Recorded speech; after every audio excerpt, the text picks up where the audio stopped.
Welcome back, everybody. Tacked Off Airsoft back with another exciting video. We have a nice, cool package from JK Army today.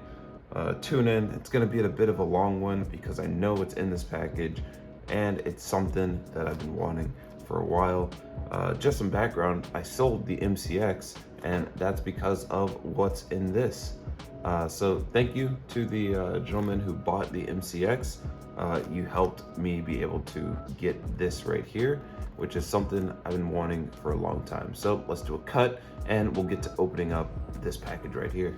Okay, I difficultly opened up that package. It was literally like wrapping on wrapping on wrapping, but we're left with this. This was my free gift for purchasing this. And let's open this bad boy up. Get that out of the way. It is it's a tactical flannel.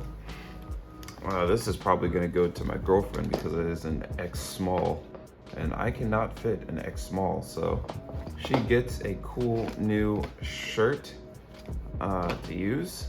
So that's pretty cool. It's a nice tactical flannel style shirt. Does it have a hood? No hood, just the lumberjack style. But the main topic for today, this right here, everything they said about it is true. I am in a state of euphoria, ready to open this up, and let's get on with that. Oh, we're met with more wrapping. That's great, that's great. But let's get on with this because we got a patch, we got another cat patch and another code right here. 8% off. Is that upside down to you all? It's not. Yeah. 8% off. First person to use this code gets to keep it, I guess. So, yeah, here you go. 8% off from JK Army. Batch. Then the meat and potatoes of this.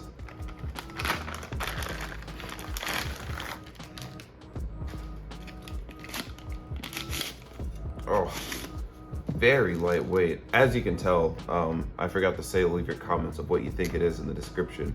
But you should be able to tell from this. And yes, I did sell the MCX only to buy another MCX. But this is actually, it's shown on the package. Yeah, this is the Toxicant version. It is an MWS platform. I now have more MWS parts than I do not even VFC, because APFGs is some slightly altered parts. So I have more parts for MWS than that. So I thought it only be fitting that I sell that to buy the MWS version because it's easier for me to source parts. If things break, I can fix them easier and I won't have to worry about stuff being out of stock. My cats are fighting, please stop.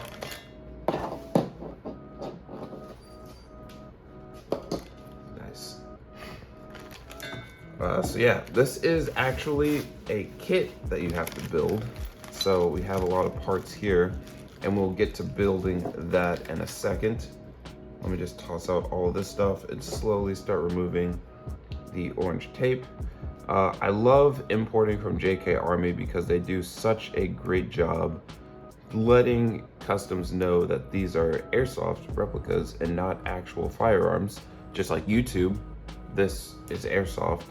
Not actual airsoft. So our stuff doesn't get snagged by customs or wait forever. I literally ordered this on like Sunday and it got here today, Friday. Stop it, come on. Literally ordered this on Sunday and it got here today, which is Friday as of recording this video. So I am absolutely stoked with how fast this got in here. Oh, I see what they did. They blacked out the trademarks because this is not an MCX. This is airsoft. I'm gonna start putting this up to the side. We have the pistol grip. We have the handguard. Noise warning for this.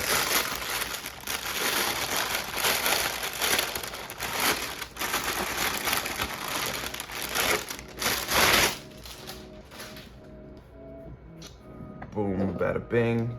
Let's cut the, or I guess we could just peel this off.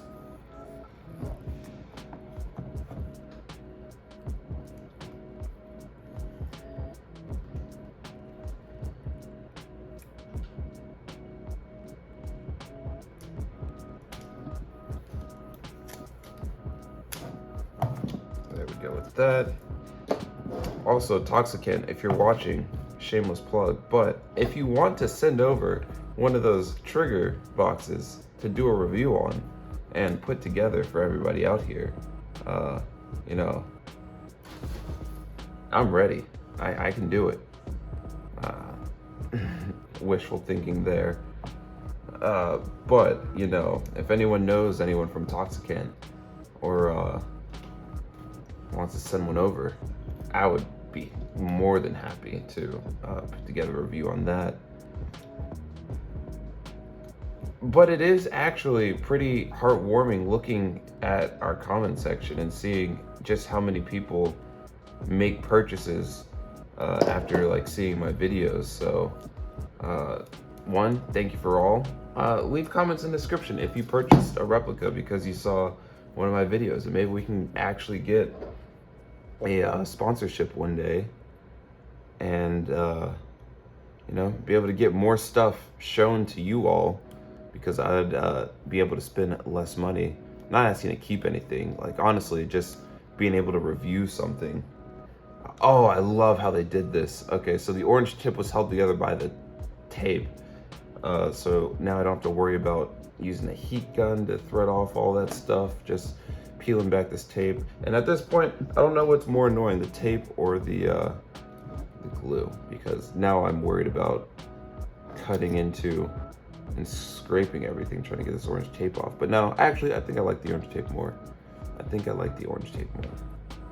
Okay, that process is done. We got all that taken care of. Nope, there's still stickers. There are still stickers that we have to meticulously peel off.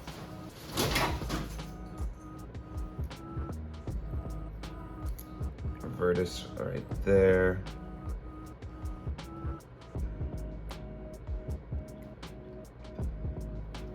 I actually kind of like this this challenge kit style.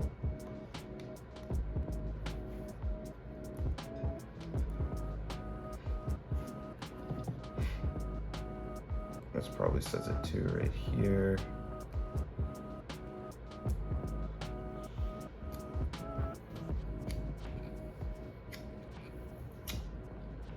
And we actually got through all those stickers without ripping them. Oh, that's great. So yeah, we have the upper receiver, we have the handguard, we have the pistol grip. All we need is a stock and a barrel. So let's start busting out the tools, and yeah, we will get this put together. Nice. So we got this bad boy split apart, and we're gonna focus on the upper for now and get that taken care of. So let's find our right hex key.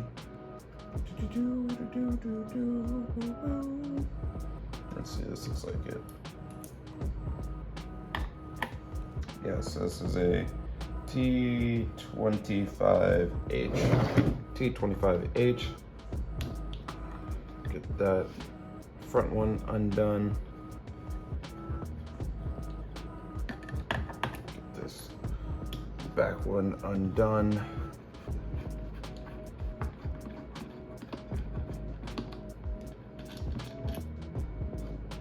We'll set these aside right here.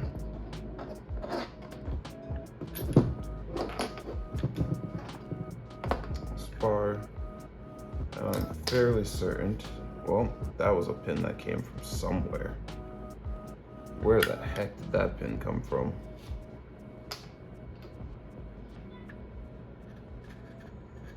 Everything right now is so precisely machined together.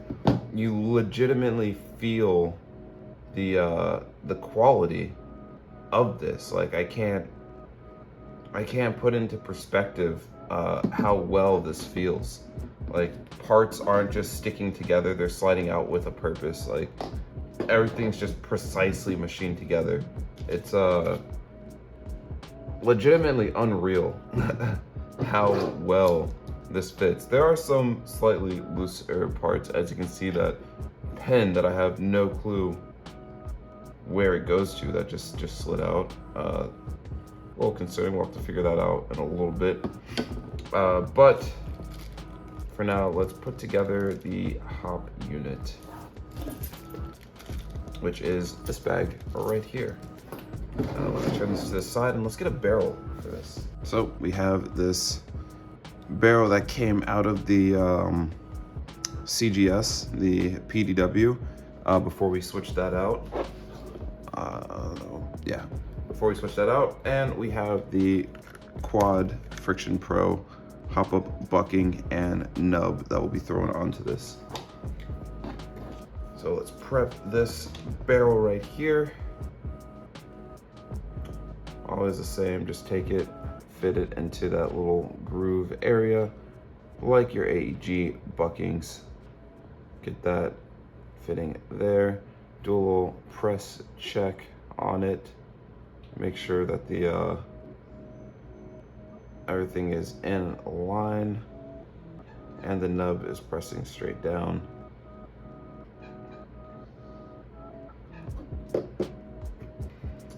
Speaking of the nub, we'll actually be able to use the nub this time because we have a Tokyo Marui hop unit this time.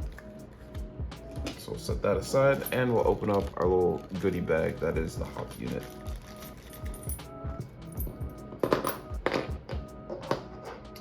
So in it we have the hop arm right here, both the shells of the hop unit. Whoa.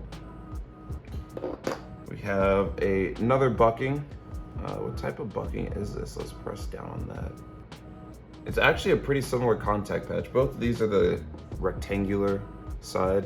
They're like a little, let's see how it, rectangle, a little concave there. When it presses down, the BB passes under that. So I'll start with the stock one, and then we have this little roller as the nub, which I don't like too much, so we'll stick with this nub.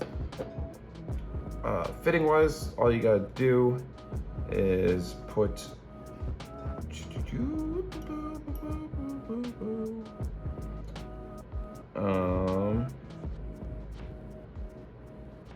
let's see which side has the cutout. This side has the cutout. That's not right. That's right. Haha. So this side's gonna have a little square cutout. Let me stand up to see if you can see this. This side's gonna have a little square cutout. There's a matching square rectangular cutout here. Fit that into there. Nice and snug like that. Take the nub, which I like to do. Gotta sit back down for this one. What I like to do is take just a tiny bit of grease. Just a tiny bit of grease. Put that on the hop arm. That way, your nub will stick to your hop arm, making it easier to put into hop unit.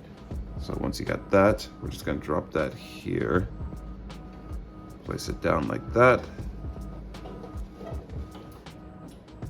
That is the automatic litter box you might hear. Then put the other side on there. Fit that together, and we can see our first problem here where it's sticking out there. That is an easy fix because what Quad does is, actually, I shouldn't need that. I shouldn't need to cut it. So that means I probably put it in the wrong way. There we go. Put the nub back on. Like that. And then close these two halves together. Now we can see it's a nice seal. When we press down on it, we see our contact patch going down, and it is evenly distributed. Now with these Tokyo Marui hop units, the one thing I don't like is that they're not screws but O-rings. The O-rings do give it a better seal, but it's hard to keep this clamped down with one hand while trying to fit the O-ring on.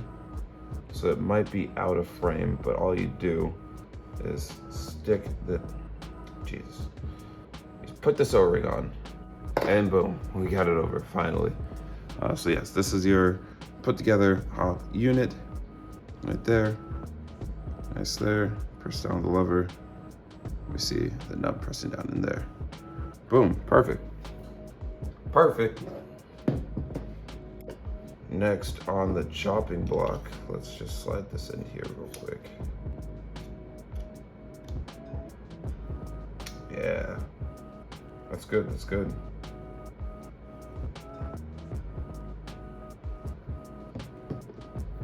Next on the chopping block is putting together the HopUp unit.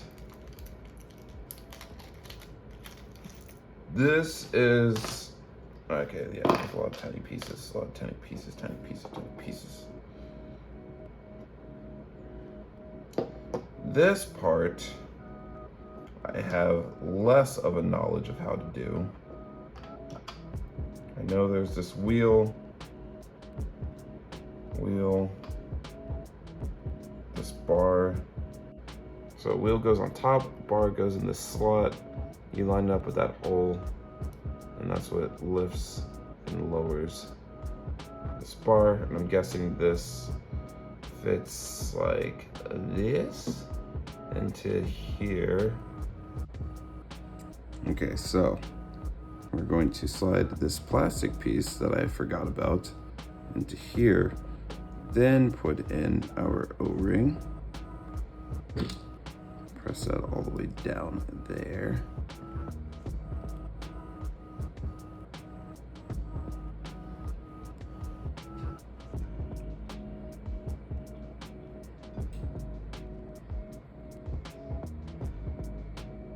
Then with that all seated, actually, before we screw this in place, we're going to prepare our spring and detent. That's what makes it clicky boy. So we're gonna slide this out a little bit. I'm gonna have to sit down for this one, but basically what you do is it acts like your selector switch, spring and detent. You want the rounded edge facing towards, there we go, rounded edge there, sits into there. We're gonna take our hop unit. We're gonna slide this bad boy into place.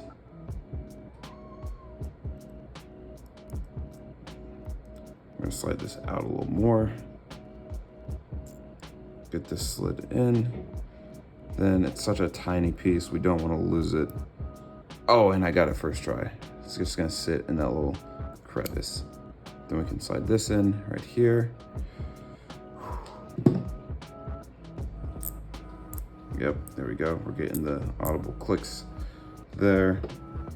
Then we're gonna finally take our screw and screw this into place. The reason why it's not going in is because I'm a complete and utter buffoon and it doesn't go in yet. There's another piece. Ooh, see, that's why if you ever get resistance when building something, best to back out, don't force it, and look at your video a little more. So this actually goes underneath the hop unit like that, like there, and now that screw comes into place. So I'm gonna sit down because I need some precision. Okay, I stepped this way, stepped that way, and now this hop-up unit is my friend, and we are officially locked in. Hop-up unit is sitting right. If we adjust the wheel back this way, hop-up lever goes up, and we have max hop. Cut back, it backs out. Boom. got that. Wasn't as painful as I thought. Now we should be able to slide this in here. Again, the machining is on point. And then just perfectly slides in right there. Now we have our barrel and hop together. You're getting close to the home stretch. Let's put the stuff back together.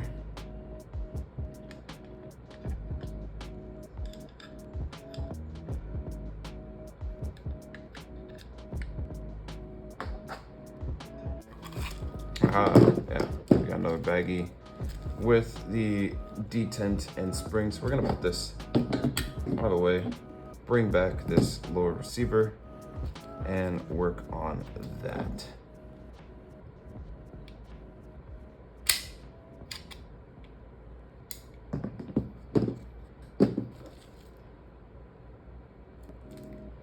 So let's open up this bag and get out these goodies.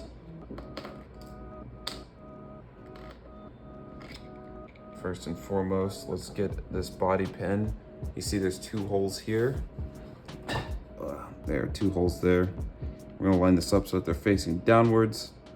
Then we're gonna drop the detent in with the pointy side down, like that. Spring, I'm gonna drop that down like that. I might have done this the wrong order. We're gonna take this nut, slide that nut into its little chassis there. Then we are going to carefully put the grip on, making sure that spring gets pressed down. And now when we take this, see it clicks into place, and that's what holds this from going anywhere. There we go. So now that we got that, and keep this angled, we're gonna leave this to the side here for a second and pull out our larger screw bit.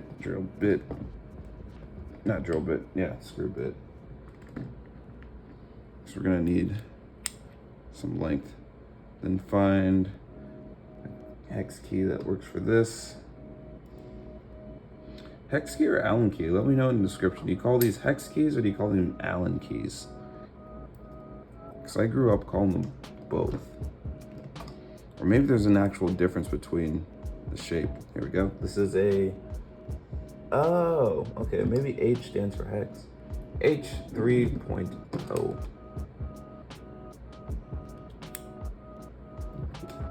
Get this back up here, and we're just going to screw this in place. Nice twist down.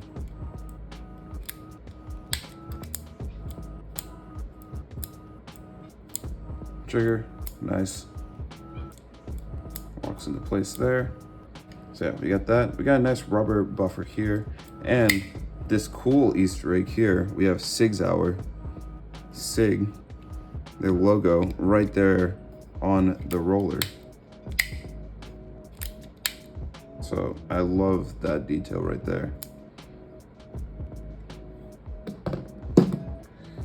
So we got the upper, the lower. I actually want to see if a charging handle works for this. This charging handle actually does not work. Let's see why it doesn't work. And it's because it's actually too long. Now, what we're gonna do is we're gonna work on the nozzle. We're going to replace the nozzle on this. So I need a different screw bit. Perfect. 5/64. Got a 5/64 bit right there.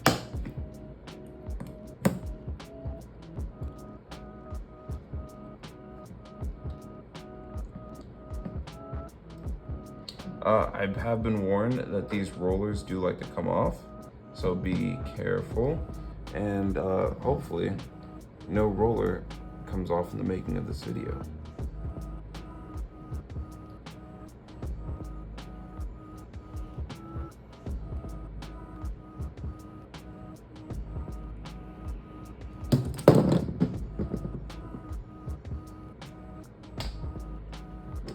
Got one there.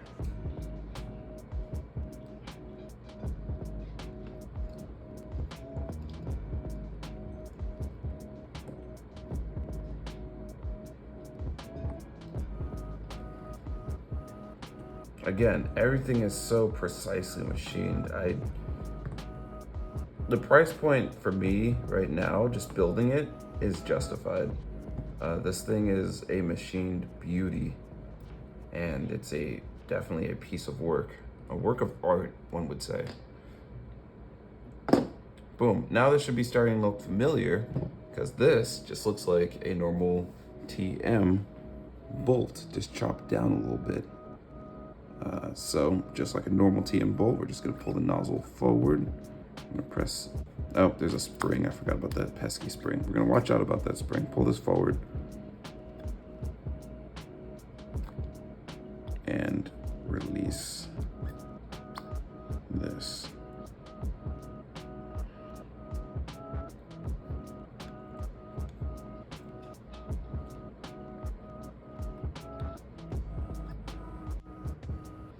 So we did some test firing of it, and I decided to take out the Federal Concepts Impasse because it didn't really offer that much adjustment with this. I'm guessing the tolerances are just too different, but either way, it only shot about 1.1 joules out of the box, which is perfectly fine for me. I play CQB most of the times, so I don't need something with what's it called? With that much adjustment. So I'm trying to think, how does this work? It sits on there. If it goes here, push it forward. Yeah. So I had this literally fully off, and that was about as hard as it shoots. The barrel is only that big, as you can see, so it doesn't really matter to me. Because of the tolerances I was talking about, it is very solid out of the box, but it is a tight fitting replica. As you can see, the charging handle just kind of slides in the battery because the charging handle doesn't clip all the way in there. But once you get that final push in the battery, it is great. It's okay, Kobani. So yeah, now we're just gonna do the final fitments of things, and we'll do another cut, and I will put on all the attachments. So this is the final build. We got the long G&P P-mags, got the EOTech up top, got the Monstrum light on the side, got the OGL on top, and yeah, and the Strike Industries dual folding stock. This thing is ripping. Let's see if we can.